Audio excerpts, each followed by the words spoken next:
My guest today is Paul Ingrey. Paul was involved in the founding of Prudential Re, now Everest Re, F&G Re, which eventually turned into Platinum, and now it's part of Renaissance, and involved in the rebirth of Arch Re in its current form today. Paul, welcome to the show. Thank you, David. Good to be here. So what I'd like to do is start at the beginning, I suppose, of your career and how you got started into the insurance business, where you're from. Please do tell. Okay, thank you. I was brought up in Long Island. My father was actually in the business, in the reinsurance business, but he died when I was 7 years old. He was 37, and he had the good taste to name me after two guys in the business. So I had two godfathers who I was a namesake of. So after college at Colgate University, I went to visit with one of those, and he agreed to hire me as a small-time reinsurance broker. That was my first job out of college. Right. So was your father in the business? He was. And what did he do? He was with a company called Excess and Treaty Management, which became St. Paul Re. Okay. But he was promoted to executive vice president the day he died. Right. In 1946. And do you have any memories of the insurance business growing up? Because you're part of an insurance family now. Your kids are in the insurance business, your sons? Yeah. Funny little story. There was a cartoon in the New Yorker where my father traveled a lot. So they were having a party, and they had like four couples there. And I was quoted as saying, and I don't remember saying it, I was quoted as saying, "Oh yeah, I must remember my father's the one in gray and Mr. Williamson's the one in blue." So I didn't see a lot of them. Right, sure. And eventually, reinsurance broker. What was reinsurance broking like? What year was that, and what was the environment like there? That was 1961, 62, okay. And it was a very different world in those days. The company was then called Delaney Offices. They had about 4 accounts, and that was all they did. And they put me on as a backup broker on one of those accounts. So that's how I started. I knew nothing. They sent me to the College of Insurance, which became St. John's, yep. And I ended up getting a master's degree there at night. But I started out in the multiple line program, which was going there every morning for 6 months. Wow. Learning insurance, the instructional way, not on the job training. How long did you stay there as a reinsurance broker? About 2.5 years. Oh, not very long then. No, not very long. And what precipitated the change? Well, I accidentally won a fellowship to study at Lloyd's, to go to Lloyd's and be there for 6 months. Okay. And in doing that, I wrote a paper, and a brokerage firm in Philadelphia that was then called Bayless, which is now part of Guy Carpenter, read the paper and said, "Boy, we'd like to hire this guy as a trainee." So for a $2,000 increase in salary, we moved down to Philadelphia. Big had money our first job. Big money, yeah. It was about yeah. 2,000 was about 30% increase. Yeah, yeah. What was the paper on? It was on facultative reinsurance. Okay. Being that was the ability to control your own destiny better than just signing on to a treaty. Right. So it's individual risk underwriting, and at the time, the thesis was this is a better way to control the portfolio. Exactly. Right. Exactly. Interestingly enough, Employers Re, which was then located in Kansas City, the people there read that paper and got them into the facultative business. Oh, interesting. And they created a huge specialty out of excess medical professional liability. Amazing. Where did it get published? In the National Underwriter. Okay. Which was the predecessor sort of business insurance. That's very impressive. So you had been, what, in your mid-20s at the time? Not even. What made you want to write this article? I mean, you must have been captured by some kind of inspiration. I'm sorry. I had to do that as a part of the competition to go to Lloyd's, to go to London. Essay contest, I suppose. Yeah, there was an oral interview and there was an essay. Right, yeah. Okay. And this one just caught fire. People thought it was really good. Several people did, It was yeah. very good. In retrospect, it wasn't so hot. No, really, okay, but good enough to get people's attention. But it was an interesting thesis and quite accurate. Facultative is the best way to go. But wouldn't an extension of that say reinsurance isn't as good as insurance? Because the insurance business, that's all you do, right? That's it. Right. Yeah. So you moved over to Bayless. That would have also been a reinsurance broker, wasn't it? Yep. Okay. Yeah. So you're working there for a little while. What were you doing there?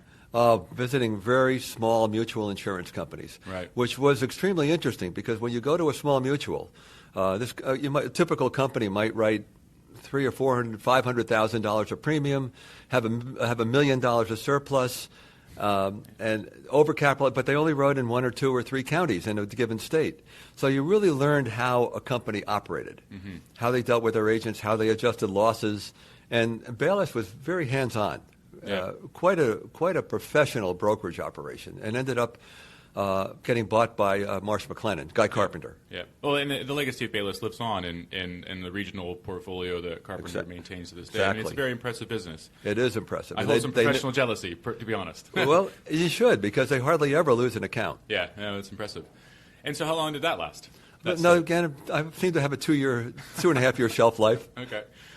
And where did you go next? I went to a small underwriting operation, which is now no longer in existence, but back in New York City. Right. So you crossed the desk. Now you're Yes. an underwriter. Now that's reinsurance underwriter? Reinsurance. Facultative or treaty? Treaty, we did a lot of, we got, because of me, we did a lot of business with Bayless. So I continued that small company approach, but I also got into a lot of big things, aviation and marine and large companies as well, because at that point, you could write $30 million of premium as a reinsurance company and be a factor in the business. I know that's hard to believe, because today you could do $30 million on one treaty, or more than that. But that's about all we ever did, and it was based on like 400 treaties, and we just kept very, very observational, very good controls in place on each treaty we did. So I think of you intellectually as a force for discipline in the business, right? Thank you. Thanks. And I guess that's where you've learned that. So, you're a style of underwriting that you brought to so many companies later on. That's where it was built. You picked up on that. Thank you. I couldn't have said it better. Thanks. And so who was your mentor at that organization? Someone's been a pretty important figure there, or two? Actually, he died very young. It was a fellow named Gilbert Kingen. He died, great pianist, but he died probably in his middle 40s. Right. And what did he teach you? He taught me the value of control, knowing everything. You want to know each of those 400 treaties as well as one of the underwriting officers at that company, and knowledge, control the business, understand everything that company does. And we used to track it with pencil accounting. We wouldn't even put numbers into a computer. We would have a good eraser and our pencils, and we would track those. Whatever was coming up each month, we would track it. A lot of work. Yeah, but ultimately it would have paid off, I guess. I think so, because you really know what's there. It's not like, it's a lot better. You write something down with pencil, you understand it better than you do when you push a button and put it into a computer. Interesting. And that organization didn't last long. Why not? No real reason. It was small.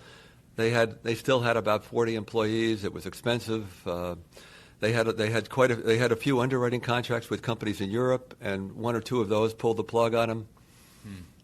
That's interesting, because the dark side of discipline in the business is no production. Yeah. Right? So you can be so disciplined that you put your pen in your drawer, fold your arms, and say, I'm not writing any of this garbage, and then you just might as well go home because there's nothing on the books. Right, and that's where I learned that. Right, interesting. Yeah. And how long did you last at that company? Same time. Don't tell me 2 years. You're a good guess. Yeah. And so where'd you go next? Well, that's really the great opportunity. Dino's talked last night at this Insurance Leader of the Year about luck. I happened to get a job with Scandia, which is now owned by Fairfax, Prem Watts' company. Yep. Odyssey is the reinsurance company they've got. Everybody knows Odyssey, what a factor they are. But it's Scandia at that time, which was the same kind of company that this one was, that I was with. They were doing maybe $40-50 million of business, and they brought in a new CEO named Laszlo Gagne from North American Reinsurance, which was one of the 4 big reinsurers. And so I started underwriting business for them. Again, the same kind of business. But in doing, I still also was finishing up at the College of Insurance at night, getting a master's degree. And I did an MBA paper, a thesis, and that paper was published. It was on reinsuring the catastrophe. And once again, a fellow in charge of, this is where the luck really comes in, a fellow named Martin Albaum, who was in charge of planning for Prudential of America, the life insurance company, happened to come across this, and being an educator, he actually sat down and skimmed it. It was 300 pages, so wow. It was all, counting maps, yeah. And he said, I ran into Martin in Bermuda at a captive insurance conference. I was with my wife, Jane, And she started talking to him, and he had his arm in a cast. He was sitting at the next table. So Jane meets people really well. And she started talking with Martin, and Martin says, we're going to start up an insurance company. I'd like to have the fellow in charge of that, who was an actuary named Leroy Simon. Did you ever hear of Leroy? Yeah, I have, yeah. He was president of the CAS, really a boss's boss. He was really a great boss. And he was probably the guy that most influenced my career once I looked into this job. So he read the whole paper, said, we want to start a reinsurance company. We'd like you to run it. So here I was at age 31, running a company in January of 1972.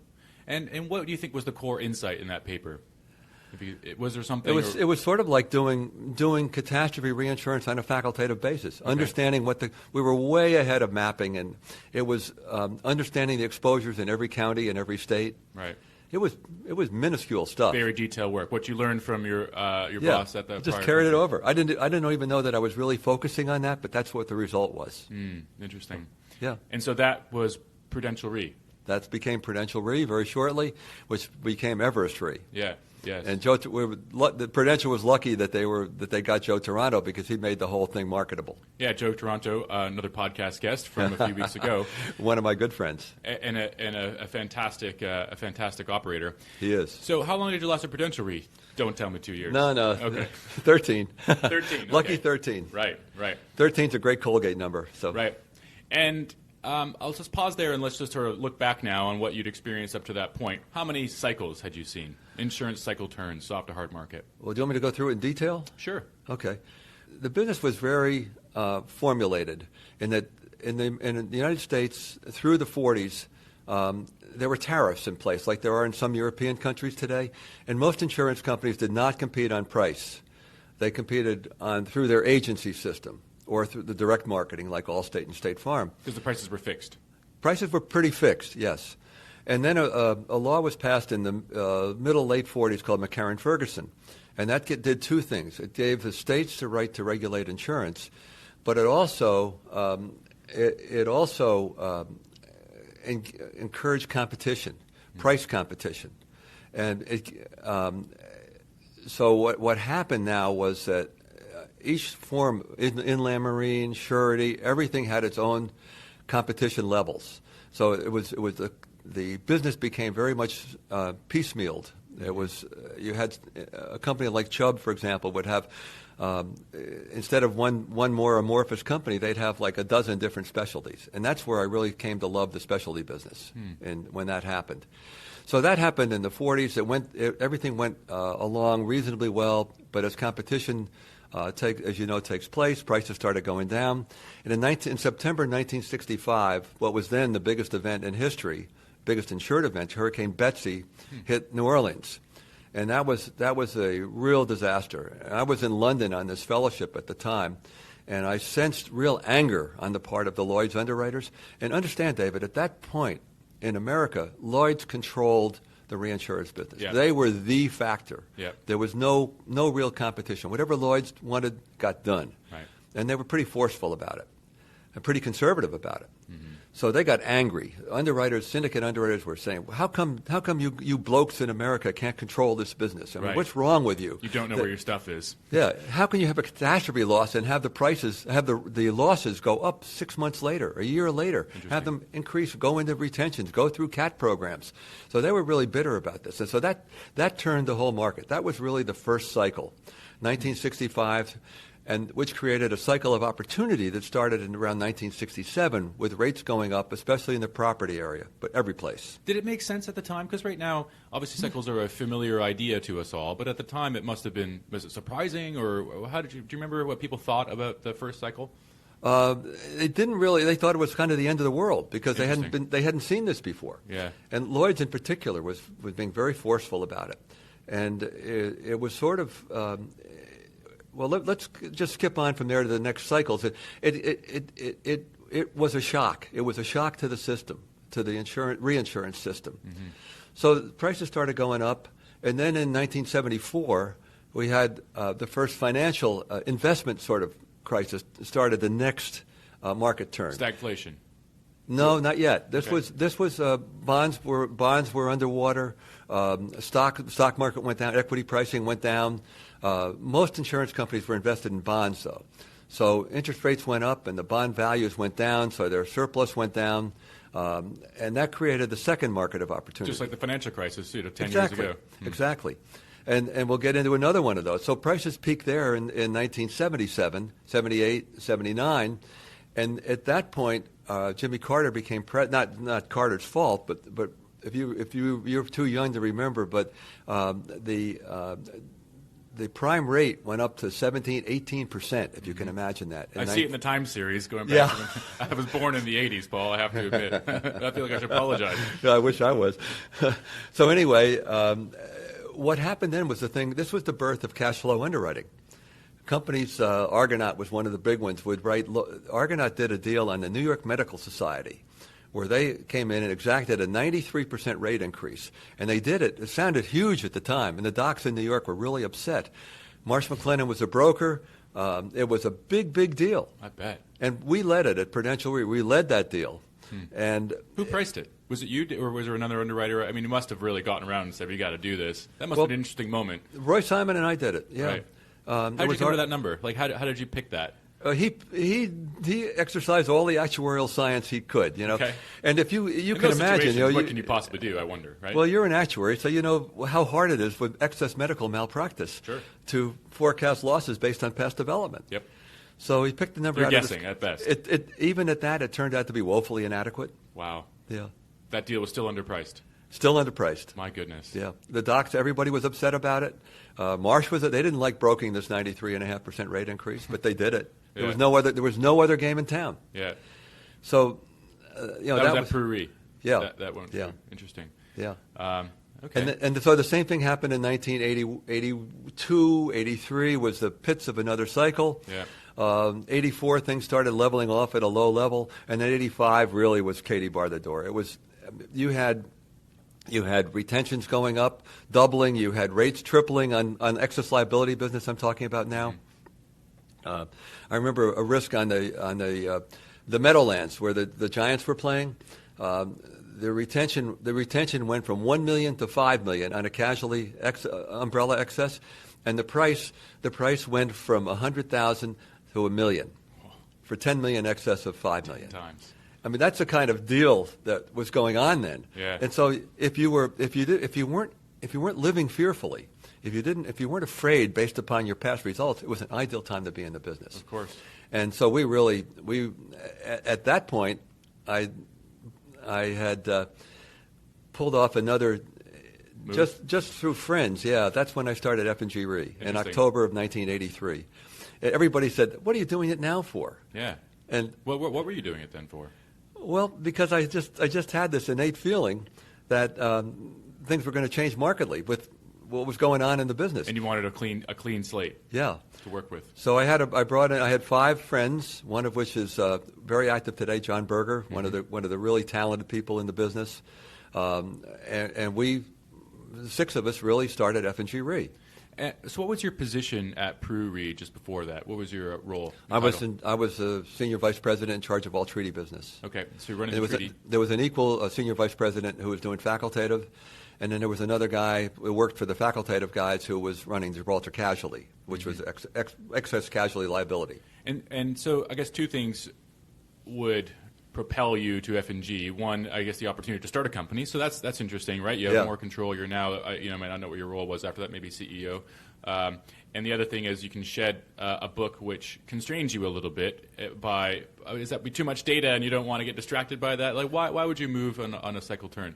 The cynic would say running away from your own tail, maybe. Well, we didn't really know about it. The reinsurance business was fine. We never had an underwriting loss in reinsurance. Interesting. Yeah. So I wasn't running away. What I really wanted to do, the major thing was we sold our house and bought another house in Mountain Lakes, and the guy in Mountain Lakes said, I can't close. We need a delay. So I had to I had to delay the closing for 3 weeks. So I said to my boss, how about if I take this time off? And my wife and I and family went up to Lake George for 5 weeks, and I come back, and Prudential had grown from a company of 10 people to 1,000 people. So it was not the small hands-on company that I really wanted. Mm-hmm. And when I came back, people would say, "Hey, Paul, where you been? I didn't know you weren't here." So I Right. thought, my gosh, this isn't. So that's when I started thinking that I wanted to do something different, small, controllable. And I had a friend named Felix Kloman who was a consultant, and he said the ideal size of a company is 40 people. Once you get over 40, you can't really function effectively. So that was in the back of my mind. You're a small company guy. Small company guy, hands-on, control, know everything. And so the six of us started F&G Re. We never got to be more than 40 people. We got into a facultative business, but we still did not get to be more than 40 people. Well, John Berger, there's a quote I found of his, which I don't know, Only one? I told you I was going to read this to you. Yeah, this is a good one. I'm sure he has lots. He's a very intelligent and articulate guy. He says more than 10% of the staff at F&G Re went on to become CEOs. I think the number he quoted was higher than 40. I don't remember what it was, but that's quite an amazing statistic. Is that true? Absolutely. And so F&G Re started with you and your friends. Obviously, an enormous repository of talent in the reinsurance business. You're being kind, yeah. Right, yeah. right. Well, they're all good. It's kind of like hiring. You think about talent and luck. And when you want to hire a new coach or an NFL coach, who do you go to? You don't go to somebody with a losing record. So what happens is, like, the Giants want to hire a coach. Who are they going to hire? They're not going to. They're going to go to somebody like the Minnesota Vikings, who have just turned out a great team, and say, we're probably going to go after the offensive coach. He's going to, because he's got a great record. Knows how to win. So people thought we were much better than we actually were. Interesting. So that was the key to it all, Dave. Yeah. So some of it will be luck, but of course you have to give yourself some credit because, as you said, through these soft market turns, you hadn't made a loss. So that's something to say, right? Yeah. There is something there. So Right. you were able to have the discipline in the soft market not to lose your shirt when the market turned. Right. And parallel to that, and the thing that attracted the investors in Arch, the third company that I helped start, was the fact that we actually cut our premium down. Starting in 1991-92, we reduced from pretty close to $1 billion to about $400 million of premium. Mm-hmm. And we identified 6 casualty treaties we wanted to ride through the down market with. We had 35 of them. So we gradually worked our way off 85% of those treaties and stayed with those 6 that we thought could ride through a bad cycle. Mm-hmm. And they more or less were pretty good with that. Well, last night, again, Insurance Leader Awards dinner for St. John's last night, where we are the next morning recording this, there was a comment that I think it was Joe Toronto made about Dinos Giordano, who was being honored that night, where Dinos went over to Berkshire Hathaway in 1986 and left AIG. And Joe made the point that he went after the market turn, where Joe picked up the reinsurance book. I think that's what he said. And Dinos went over to Berkshire Hathaway, where he was able to exercise extraordinary underwriting discipline. He felt less constrained by needing to write because he was a one-man reinsurance company, as it was described, or as the way I heard it. And what's interesting to me about that is 1986, 1987, I imagine from the perspective of today, those rates were still incredibly high, right? And yet here Dinos goes and starts exercising discipline and coming off business. Yeah. And so it's kind of this relative evaluation of, well, it's not as good as last year, so should I reduce my line? But in retrospect, maybe they shouldn't have been. Maybe he should have been still writing yet more. I think so. How do you know what are the signals for when you should do more and when you should do less? How should we think about that? Well, Prem Watsa told an interesting story last night, and I hate to tell a good story about myself, but I was on Prem's board, Fairfax's board at that point, before Arch got started, and he had a meeting of his board of directors in the end of September 2001, and he gave me credit for standing up at that meeting and saying, "Don't pull back. Anything you see, latch on to now. Own the renewals." Mm. And then a week later, I helped start. We had this meeting with Arch. Yeah. Actually, it was October 9th. And we followed the same thing. And Prem's guys, we were probably the only 2 really aggressive reinsurers in the renewal season of 2002. And we wrote Arch Re in Bermuda and New Jersey, did $1 billion, what turned out to be $1 billion of premium, mostly long-tail casualty. Wow. And the beauty of that was not that we just did it in 02. That was a policy year. That's not what we booked on a calendar year basis. That was policy year eventuality. Was that we owned the renewals. Mm-hmm. So when 03 rolled around, we had $1 billion of premium in force. Mm-hmm. And we were able to grow that through 05.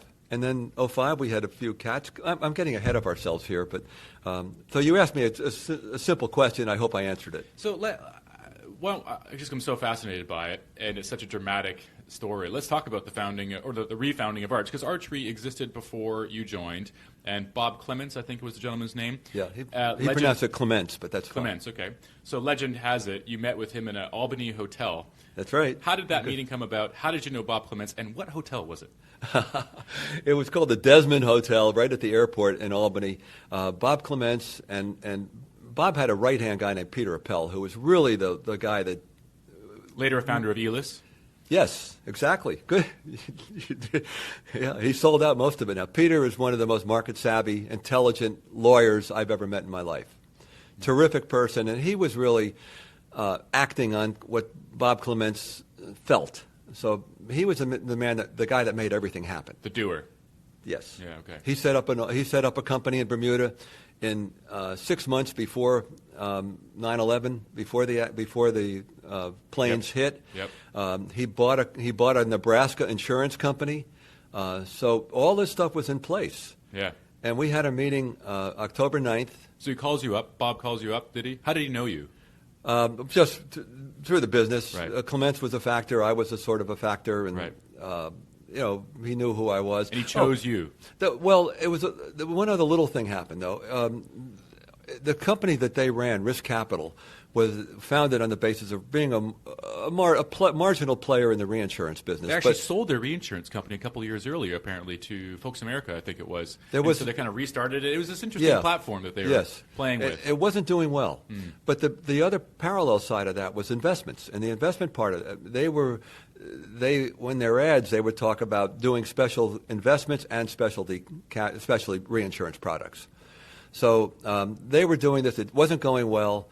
The stock had dropped down to $15 a share, and so about a year before that, he'd hired me. It's the only job I ever took, and I retired for the first time at the end of '96.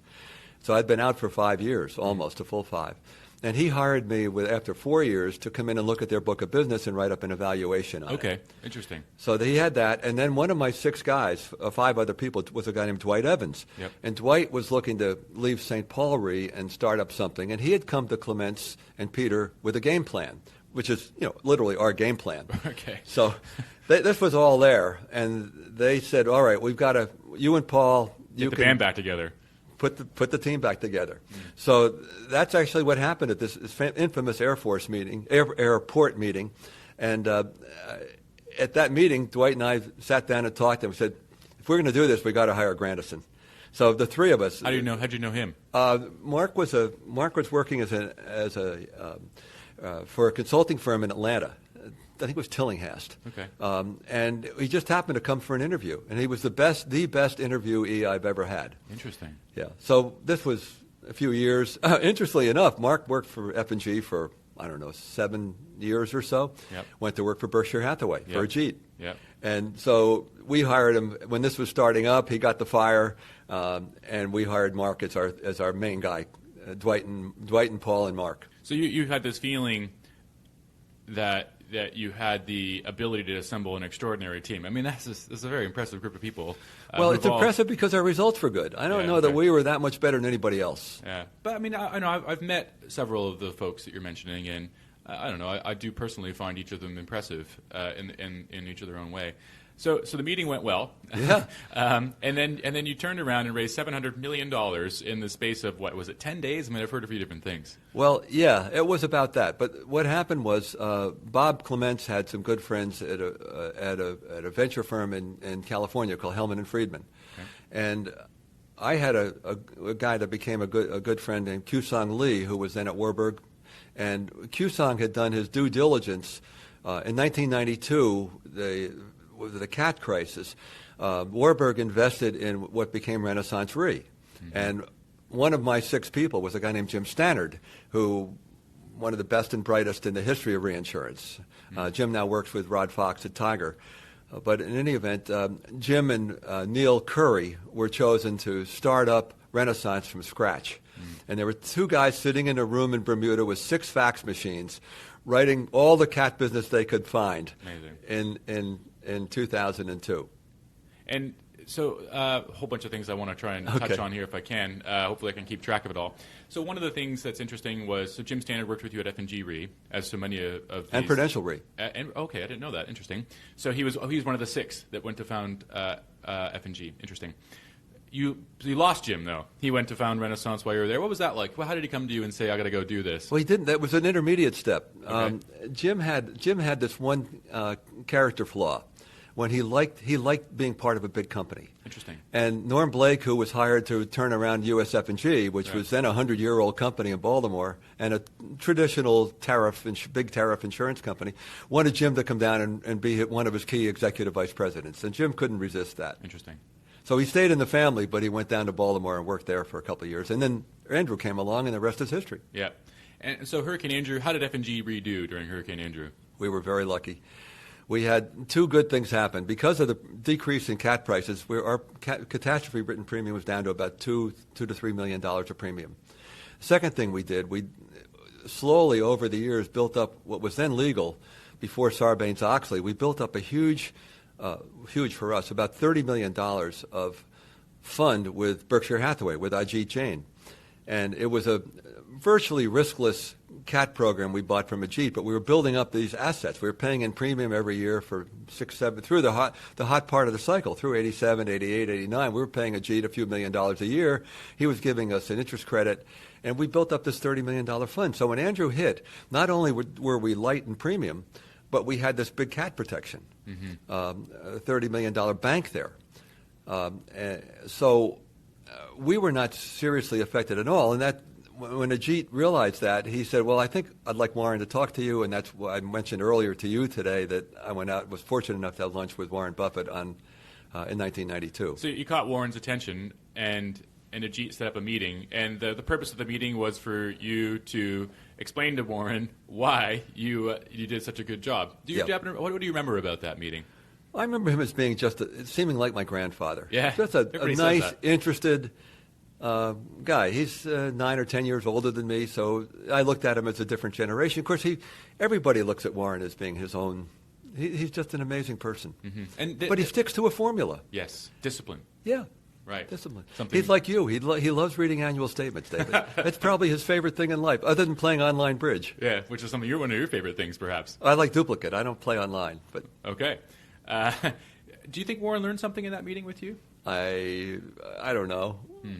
I'd be pleasantly surprised if he really did. Mm-hmm. But I think controlling your own destiny, writing business at the right time, all that. But he did that anyway. So what do you think? So if you don't remember the specifics, what do you think you would have said to him in that meeting? Just keeping your powder dry for the right time. Right. It's the same thing as investing in a good company. Because that's something that Ajit is famous for now. Absolutely. And Ajit must have known that too at the time himself. No, Ajit came from nowhere. Ajit was he graduated from he got an MBA, Wharton, I'm not sure where, and a fellow that Warren had named Mike Goldberg really recruited Ajit to the business. Ajit came in knowing nothing. And in 1987, I think, we had a big financial reinsurance contract with a company called Employers of Wausau. Right. And US F&G was having some this was later than 87. This was more like 90. Was having some financial difficulties, and its capital was somewhat impaired. So we designed this reinsurance financial transfer of loss reserves from Employers of Wausau to us. But they didn't want to accept our security. So they said, well, we need somebody like Berkshire Hathaway involved as a lead. Well, Ajit knew nothing about financial reinsurance. Mm-hmm. So we designed the deal along with Heidi Hutter and Jay Novak, who are now consultants in Austin. Diamond something. Do you know the firm at all? 2 very interesting people. They were the real pioneers of financial reinsurance, Heidi and Jay. Yeah. They were at the meeting last night, at the dinner last night. So we did this big several $100 million of workers' comp cat loss transfers. And that's what got Ajit into that business. He had no idea what we were doing. We had an actuary named Charlie Hockmeister who wrote a 125-page treaty wording to handle this contract. Shows you how involved it was. And this was the first big financial reinsurance treaty that ever occurred. Ajit was learning on the run. Yeah. He's a quick learner, as you know. And I'll bet he's done another 30, 40 of these deals, similar deals, until Sarbanes-Oxley semi-outlawed them. Yeah. And he did a couple. He's done, in the last year, he's done one on a legal basis for Hartford and another for AIG. So it's still, those things are still happening. But so, I'm just thinking, like 1992, you're meeting Warren Buffett. You must have felt a certain amount of satisfaction from the success the organization's having. You're working with really smart people. That's also really satisfying. You feel like you understand something that not necessarily everybody else understands, and you retire. Why? Why'd you retire? Oh, man, I wish I had a good answer for that. The market was stagnating. Yeah. I had some great people. I knew John Berger was ready to run the company. If I stayed there, it would have been stifling for him a little bit.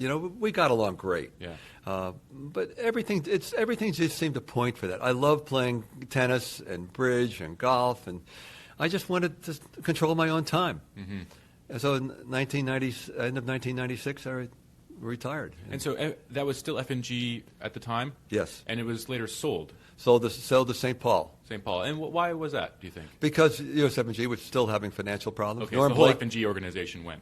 They became 100 years old. They had a big party, and I don't think they ever became 101. Right, that was the end. Yeah. That must have been a difficult thing to then get absorbed, because did St. Paul have a reinsurance operation? They did. Right, so there's an integration there, and that's always painful. Yeah. Yeah, our guys didn't necessarily come out on top. Yeah. Berger did. Berger was called in to run it. Yeah. But the other guys had relatively key roles, but not what they should have had. Yeah. Or could have had. And so, hence the seeding of many CEO-ships around the marketplace, perhaps over some time. Yeah. Yeah. So, what do you think? What do you think has changed about the cycle over time? Oh, we haven't mentioned the clock. Sorry, we should mention that right now. So, in 1985, right around the time when you, I guess, are joining UFNG, or just after, I guess, you published this insurance cycle clock, which is an observation about patterns of behavior, if you can call it that mark the different phases of the cycle. So obviously you witnessed, I guess you've probably only seen 2 or 3 cycle turns at that point, but they were consistent enough that you observed, man, this is all the same every time. There's another quote, actually, I'll get you to react after I read you this quote that I read of yours, and you can tell me whether you think it's right or not, or accurately portrays your thoughts. It's the clock was there to visually remind people how stupid they are. I said that. Actually, that was a quote from the chairman of US F&G. Okay. At that time.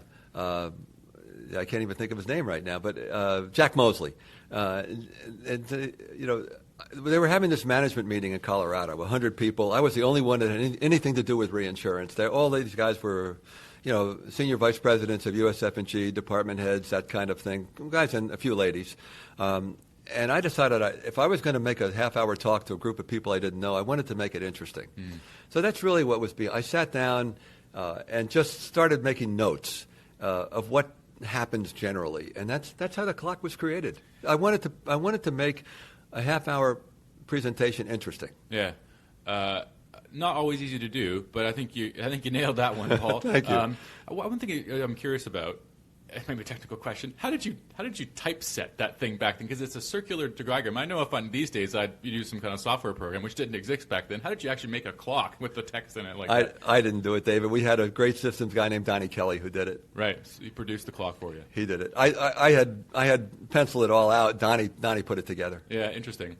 So I have a copy of it. We'll definitely put a link up to an image of the clock for people to look at after this. When I was still working, I would go into an analyst, or analysts would come and see me. They'd always have the clock with them. Yeah. There'd be a clock taped up to their office. Yeah. It had a life well beyond what I ever thought it would have. Well, it's amazing because, and I think the reason why it resonates, certainly why it resonated for me, and I only first saw it a few months ago myself, is that it does look like it hasn't changed very much. And I'm wondering whether you think that's true. Is the cycle the same as it always has been? Oh no, the fundamentals are the same. What would those be? Supply and demand oriented things, right. Pricing, competition. Here's my thesis on the clock. Fundamentally, the market in terms of underwriting will not change until there's real fear. No matter what you talk about in terms of losses, cat losses in 2017, nobody's getting fired. Nobody's losing a lot of money. This cycle's not going to change. Yep. That's what it takes to change a cycle. Right. For actual pain. Money going out the door. Right. People getting fired. So what causes that, though? What causes the pain? Because underwriting losses. Right, and what causes the underwriting losses? I mean, I know they are underpricing business, but obviously people are talking themselves into the business, that the price not being wrong to some degree. Is that not what I was quoted as Jack Mosley saying? Yeah. Stupidity. Yeah. I mean, this is what Hillman and Friedman, the guys there, a guy named Jack Bunce and John Pasquesi, that's what they loved about this investment. And we're sitting at this meeting, and Q-Sung Lee says, 6 hours in, he says, "All right, I'm going to pencil in $500 million." And I saw Jack and John's jaw kind of drop a little bit. Big number. Yeah. And it went up. Yeah. Well, they put in 250. Okay. So we had about $300 million in risk capital. Yep. And we were a little over $1 billion. Yeah. Between the three investors. What a beautiful thing to have 3 investors with $1 billion. Amazing. I'm sure Yeah. many CEOs listening to this, should I be so bold to suggest they do, be salivating over the prospect of someone just so easy to deal with. And then you have a market that's taken off. Yeah. I mean, as above average as we may have been, they thought we were much better than we were because the results were fantastic. Right.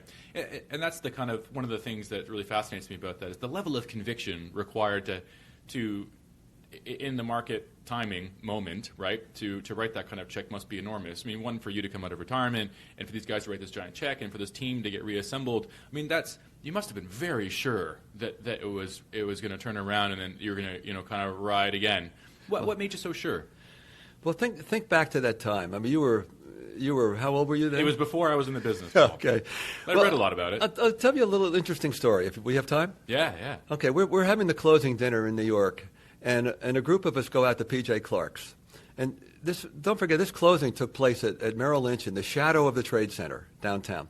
So we go to P.J. Clark's, and this is the end of October, 2001, and we're having a beer in the bar, and there's 2 girls get up on the bar, and they start singing "God Bless America." The whole place, I still get emotional about it. Wow. The whole place erupts. This is the other side of fear. This is contagion. This is positive contagion. Everybody was an American and proud of it. And we were just so accidentally fortunate to be founded on the ashes of 9/11 at the best time in the history of the business. Because if you think back to that unfortunately, that was in our little business, the reinsurance business, that was the last time we felt fear. And how did you know that? I mean, I think that people feel fear periodically, right? So this past year, we're recording this in January of 2018. So in the summer of 2017, we have a bunch of hurricanes. And some people, I think, maybe were surprised by that, but it wasn't strong enough. And yet the reinsurance market, I would say, tried to harden and wasn't quite as successful as maybe certainly not successful it was in 2001. So how do you gauge that? I mean, when do you know it's really going to turn now? I just go back to what I said before about fear, losing jobs, price dislocation. All of that's related. You can smell the fear. When I spoke to Joe Toronto, he said at the time in the 1985 term, he was running Transatlantic Re at the time. And he said I forget exactly the quote, but he said something along the lines of, there's all these reinsurance underwriters who are just trying to raise prices and keep the small lines. And he said, no, now's the time to let her rip. Yep. And a feeling you similarly had for Arch at the time. And that kind of call does take a certain amount of boldness and guts to believe that you have to, I don't know, it's sort of like going against the instincts which serve you well during a soft market and just reversing course and changing direction quickly. How are you able to do that? You have to be good at something in order to survive, and you have to be, it's a different feeling. If you're in the reinsurance business, you like to think of yourself as a risk taker. Right. When do you want to take risk? I'll tell you an interesting story about Joe and what he did, which I think is probably the second best thing ever done. And I told him that as recently as last night. The workers' comp business in California was in the dregs. It was awful. Joe, in almost no time at all, moved his E&S company in there, wrote reinsurance, and he became the number 2 comp writer in California. Wow. And just by his innate understanding that this business had to turn. Did he know it? He probably felt it with about 85 certainty. Was he willing to bet his future on it? Yeah, he was. But he knew it was happening. They say in the stock market that you can't time the market. People try, and the idea there is that it's usually the signals are misleading enough that it's not a sure bet. Yet it seems to me that most of the most successful reinsurance people are successful precisely because they were able to time the market. Is there something different about it? No, that's it. You can figure it out. You hope you figured it out, yeah. Right. You put it together, it makes sense, you act. Sometimes you're going to be wrong. Is there a difference between a soft market and a hard market strategy, or is it all is there one unifying theme? Is it all the same thing? There's just such a thing One as evolves into the other, yeah, Dave. Yeah. You just have to have the capital to act when the time is right. Standard and I, in 1985, we knew things were going through the roof, and we had an unofficial premium budget from US F&G. We were writing on their capital. Well, we had a meeting with the president up here in New York.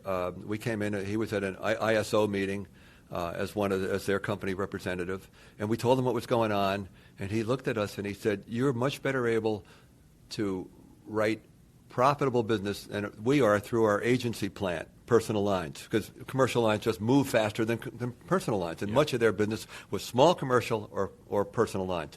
He said, "I'm going to give you all the budget you need." So in a 20-minute meeting with Paul Shield, the president of US F&G, he made that decision, and that's really why we were able to write everything we did starting at 85 and especially 86, 87. Well, what do you think about the idea that the cycles these days are less pronounced? The soft markets aren't as bad and the hard markets aren't as good? So far, because you haven't seen a real hard market. Yeah, in a little while now, and I wonder how long the record's going to be without price controls anyway. So I think about, in some ways, the evolution of the marketplace as being an evolution of personnel. So the point made earlier about the F&G leadership group kind of moving around the rest of the business and themselves teaching. There's a coaching tree, use another football metaphor, that emerges, and you're at the top of all of that. But those people are running companies now. They understand what they're doing, right? So is there a world in which all the reinsurance companies are run by ex-US F&G people, and they're all just very disciplined, and so the cycle extinguishes itself? Is that possible? I suppose so.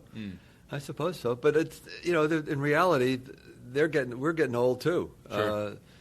Standard's now working for Risk, Tiger Risk. Dwight's retired. John's just started another new company in Bermuda.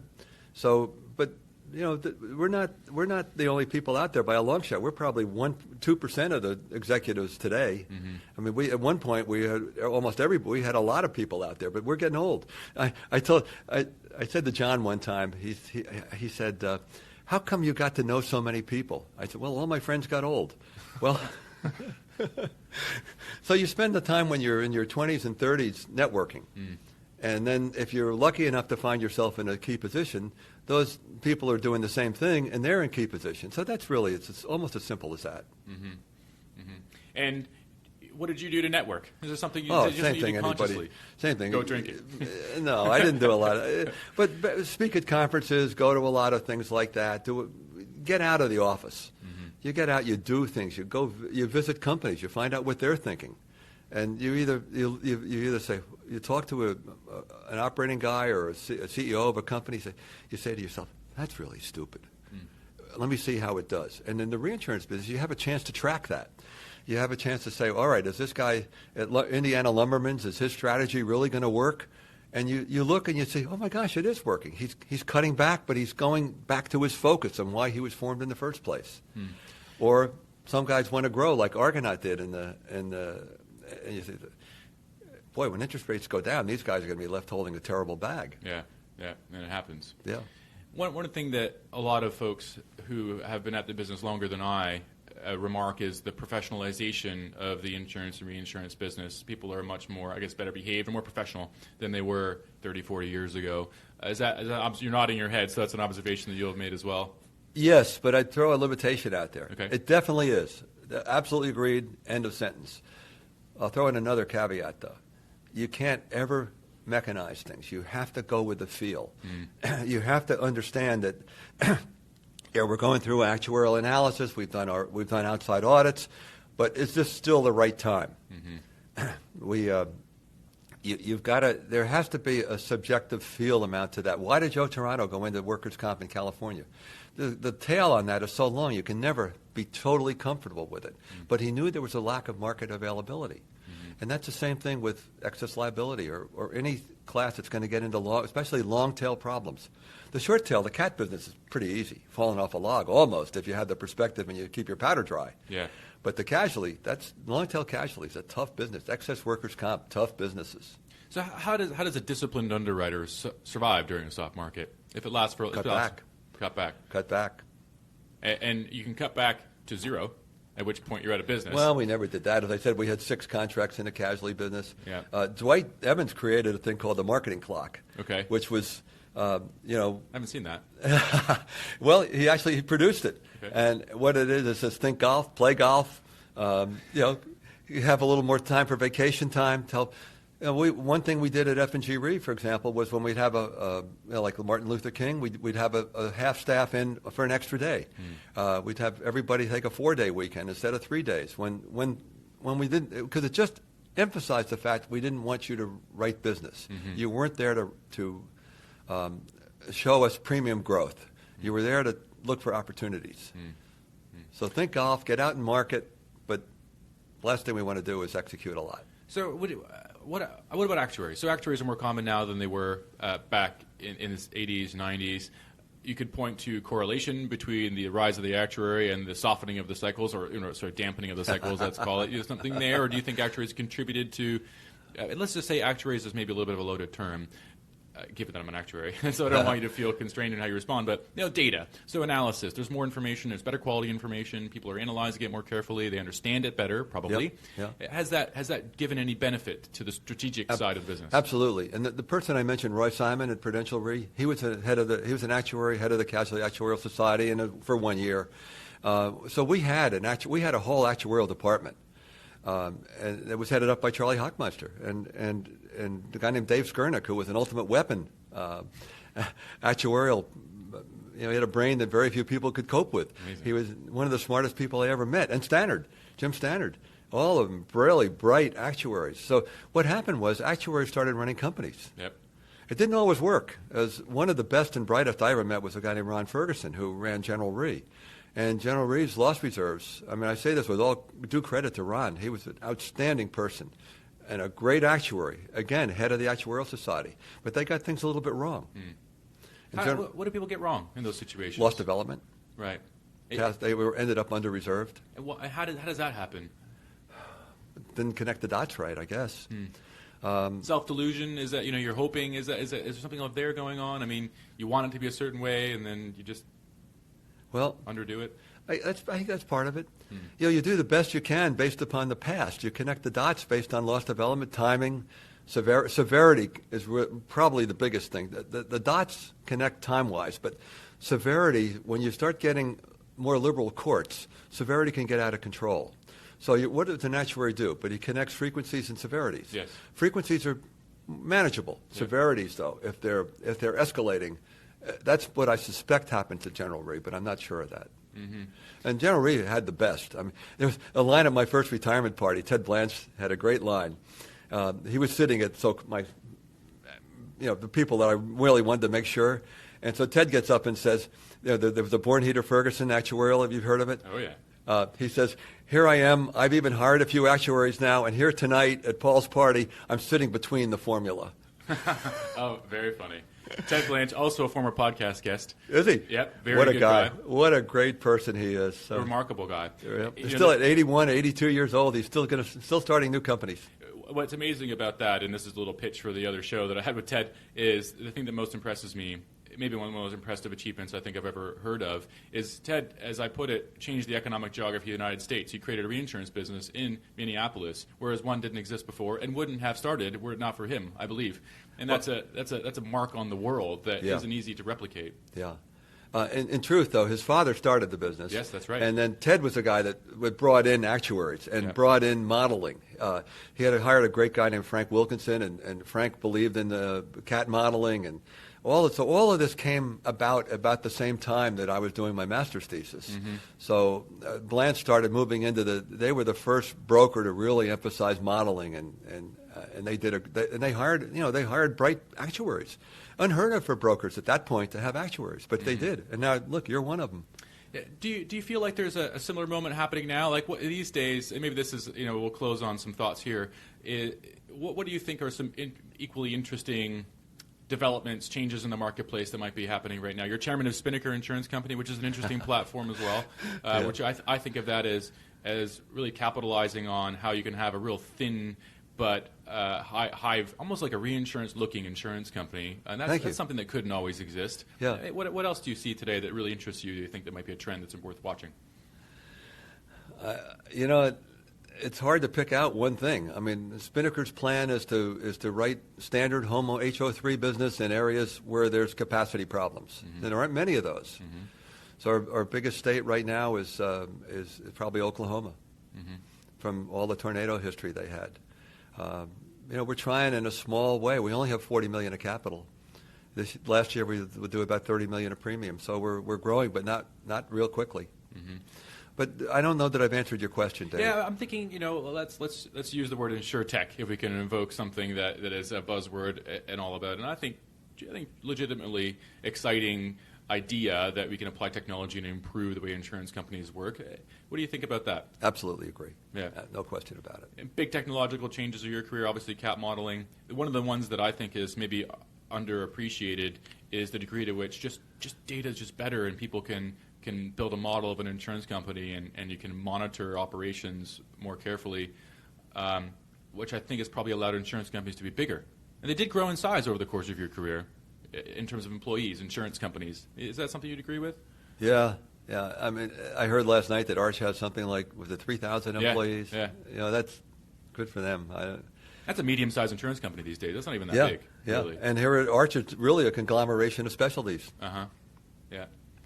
Do you think that something's enabled organizations to be larger in particular? I know I'm a small company guy. Yeah. I'm a little bit bothered by the size of Arch, but everything else they do is so great that I think they can handle it for the foreseeable future. Yeah.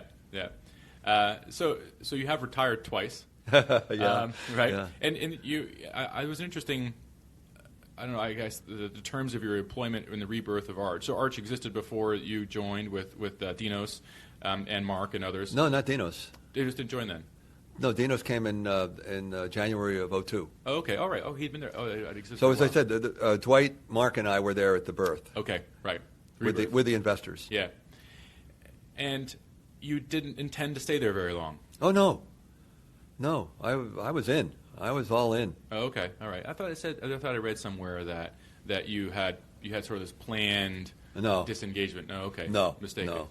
Right. I just got tired of going to Bermuda every week. It took 9 years I went to Bermuda almost on a weekly basis. Wow. And I was an older guy. I was 70 years old by the time I retired again. Yeah. That's tough, the commute. How do you decide to do that or not? I'm not sure I could handle that. You just know. You wake up in the morning and you think, I don't really want to go jump on the plane today. Mm-hmm. And you start thinking, maybe the next week you have the same thought again. But when it's on fire, you get up and you go. Yeah. And when the business starts getting a little dull, then maybe you have that thought process a little bit more. Yeah. One other real important characteristic of your career is just the quality of the people that you've worked with. How do you think about attracting the best talent? I don't. I hire people I like. Yeah. And hopefully they have a talent. I mean, almost everybody I hired had a particular talent. Yeah. In say Dwight's case, he was a great people person. Yeah. John combined both of them. Stannard was a great technical person. Mm-hmm. And we all had our skills. Yeah, those are very diverging qualities. Yeah, I guess. And people confuse me with being an actuary, so I always like that. Interesting. Which I'm not. Yeah, right. But I don't think that hurt you in any way. So one last closing thought. Any advice for folks out there? There's a younger crowd slightly, I think, that listens to this podcast. Any thoughts you should leave people with? Get technically competent and network yourself. My guest today is Paul Ingrey. People-wise. Thank you very much, Paul. Thank you, David. It's been a pleasure. Thanks.